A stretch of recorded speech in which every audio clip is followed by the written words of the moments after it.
بسم اللہ الرحمن الرحیم۔ السلام علیکم۔ آج ہم بات کریں گے جو زیر بحث آج کا ٹاپک ہے وہ یہ ہے کہ مجلس محمدی کیا ہے۔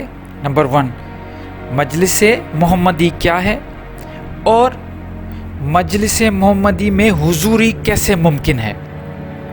اب یہ دو ٹرم ہمیں سمجھنے پڑیں گے۔ پہلے ہم ان دونوں کو جب سمجھیں گے تو پھر ہماری جو کانسیپٹ ہے وہ بالکل کلیئر ہو جائے گا۔ سب سے بڑی بات یہ ہے کہ ہمیں آج تک یہ معلوم ہی نہ ہو سکا کہ مجلس محمدی ہے کیا۔ ہم خود کو صوفی بھی کہتے ہیں، تصوف کی کتاب بھی پڑھ رہے ہیں اور بڑے بڑے صوفی کو ہم فالو بھی کر رہے ہیں، ان کی کتابیں بھی پڑھ رہے ہیں، لیکن یہ کانسیپٹ کلیئر ہی نہیں ہوا۔ میں نے جس سے بھی پوچھا، مجھے بہت سارے ایسے لوگ ملے جن کا یہ کانسیپٹ ابھی تک کلیئر ہی نہیں ہے کہ مجلس محمدی کیا ہے۔ جیسے مجلس محمدی کا لفظ آپ کے سامنے آیا، اس میں آپ کو یہ لگا کہ کوئی ایسی مجلس ہوگی جس میں محمد صلی اللہ علیہ وسلم بیٹھے ہیں، اس کو مجلس محمدی کہا جاتا ہے۔ بالکل صحیح سوچا آپ نے، بالکل آپ کا تصور صحیح جا رہا ہے، لیکن اس میں ایک چیز صرف ایڈ کرنی ہے، وہ یہ کہ یہ جو مجلس ہوگی وہ ظاہری نہیں باطنی ہوگی۔ محمد صلی اللہ علیہ وسلم کی جو مجلس ہے وہ جاری و ساری ہے اور قیامت تک رہے گی، لیکن وہ باطنی ہوگی، ظاہری نہیں ہوگی۔ ایک یہ چیز تو آپ کو کلیئر ہو گئی، مجلس محمدی باطنی ہوتی ہے، ظاہری نہیں ہوتی۔ اسی لیے علامہ اقبال نے کہا ہے کہ کی محمد سے وفا تو ہم تیرے ہیں، یہ جہاں چیز ہی کیا ہے لوہے قلم تیرے ہیں۔ تو اب اس مجلس میں جانے کے لیے ہمیں کیا کرنا چاہیے؟ اصل سوال یہ پیدا ہوتا ہے، اس مجلس میں ہوتا کیا ہے؟ محمد صلی اللہ علیہ وسلم پہ قرآن نازل ہوا ہے، اس کا مطلب اس مجلس میں صرف قرآن اور دین کی باتیں ہوتی ہیں اور کچھ نہیں۔ قرآن میں آیا ہے اِنَّهُ لَقَوْلُ رَسُولُ الْكَرِيمِ، یہ قرآن جو ہے یہ رسول کریم کے قول ہیں۔ تو اس مجلس میں صرف اور صرف دین کی بات ہوگی اور کوئی بات نہیں ہوتی۔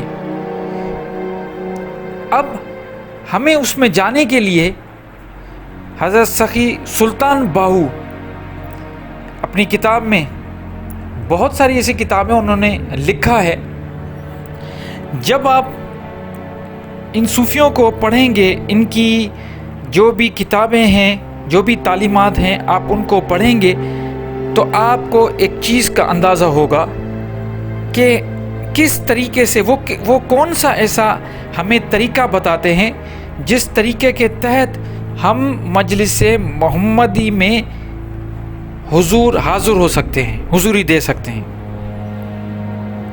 اب دیکھیں، وہاں جیسے میں نے آپ کو بتایا کہ وہاں پہ صرف اور صرف قرآن کی باتیں ہوں گی، جو کچھ اللہ کا دین ہے، جو کچھ اللہ نے نازل فرمایا ہے، وہ وہاں پہ وہی ڈسکس ہوگی اور کچھ نہیں۔ اب ہمیں کیا کرنا ہے؟ سب سے جو پہلا عمل ہے مجلس محمدی میں کی حضوری حاصل کرنے کے لیے، جو سب سے پہلا عمل ہے وہ یہ ہے کہ آپ کو قرآن کے ساتھ اپنے آپ کو جوڑ دینا ہے۔ آپ کو سب سے پہلے زندگی کے جو بھی اصول ہیں، ان سب اصولوں کو آپ کو قرآن کے تحت ہی چلنا ہے۔ جب آپ قرآن کو اپنا قبلہ بنا لیں گے، وہ جو آیتیں حضور صلی اللہ علیہ وآلہ وسلم پہ نازل ہوئی ہیں، ان آیتوں کو اپنی زندگی کے اصول بنا دیں گے، تو پھر آہستہ آہستہ آپ کا نفس پاک ہوتا جائے گا۔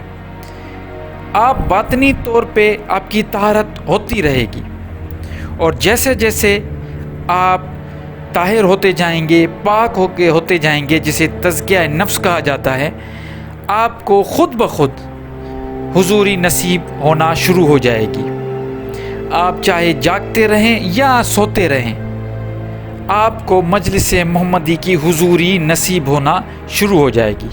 آپ کو فیل ہوگا, آپ کو ہر چیز محسوس ہوگی, اور آہستہ آہستہ اس کی جو فیلنگ ہے وہ یہ ہوگی کہ آپ کے سامنے قرآن کی جو آیتیں ہیں ان کی وضاحت ہونا شروع ہوگی. اصل مجلس محمدی کا ایکچوئل مسئلہ جو مطلب ہے وہ یہ ہے کہ آپ جب بھی قرآن کو اپنا قبلہ بنا کے چلیں گے, تزکیہ نفس کریں گے, دوسری ساری جو کہانیاں ان کو چھوڑیں گے, اس کے بعد کیا ہوگا کہ وہ جو آیتیں ہیں وہ سلولی وہ آپ کے سامنے کھل کر آتی جائیں گی.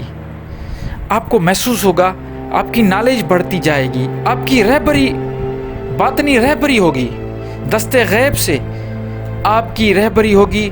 آپ کے جو بھی مسائل ہوں گے, چاہے وہ دینی ہو یا دنیاوی ہو, وہ آپ کے آہستہ آہستہ حل ہوتے جائیں گے. دوسری بات, سب سے بڑی بات یہ ہے کہ جب آپ اس لیول پہ پہنچ جائیں گے تو پھر آپ کو یہ جو دنیا کی رنگینی نظر آ رہی ہے نا, کہ یہ بھی حاصل کر لیں, وہ بھی حاصل کر لیں, یہ پیسے بھی ہمارے پاس آ جائے, یہ جائیداد ہم بنا دیں, وہ ساری چیزیں آپ کو بے معنی نظر آئے گی. آپ کو یہ نظر آئے گا کہ یہ ساری چیزیں تو فنا ہو جائیں گی, فانی ہیں. اصل چیز کیا ہے, وہ اصل چیز آپ کے سامنے کھل کے آ جائے گی. اس لیے یہ بہت ضروری ہے کہ سب سے پہلے آپ نے یہ سمجھا کہ مجلس محمدی ہے کیا اور پھر حضوری کیا ہے. آپ اگر یوٹیوب پہ یہ لفظ مجلس محمدی لکھیں گے تو بہت سارے آپ کو ویڈیوز مل جائیں گے, لیکن مسئلہ یہ ہے کہ ان ویڈیوز میں بہت کمپلیکیٹڈ طریقے سے چیزوں کو بتایا گیا ہے. میں نے ساری سنی, آپ بھی سننا اور مجھے بھی سنیں. اتنی کمپلیکیٹڈ چیزیں بتائی گئی ہیں کہ لوگ بس اس کو ایک ایسی باتیں جو عمل نہ ہو سکیں وہ سمجھ کے پھر سنتے تو ہیں لیکن ان پہ عمل نہیں ہو پا رہا. اس لیے میں کوشش یہ کر رہا ہوں کہ آپ کو اتنا سادہ طریقے سے بتاؤں تاکہ آپ اس پہ عمل بھی کر پائیں.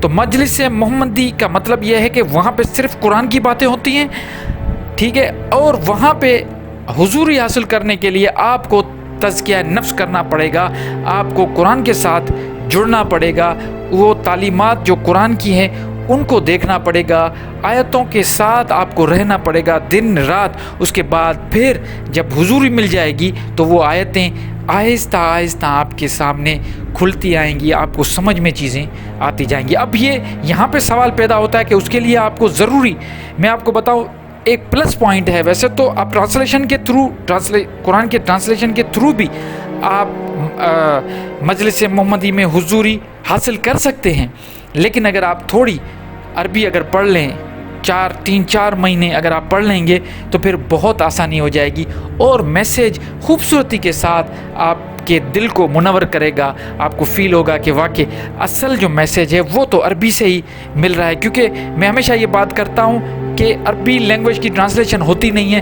آپ اپنے لینگویج میں ٹرانسلیٹ تو کر لیتے ہیں لیکن وہ جو اصل جوہر ہے, جو روح ہے اس آیت کا, وہ آپ پہ عیاں نہیں ہوتا.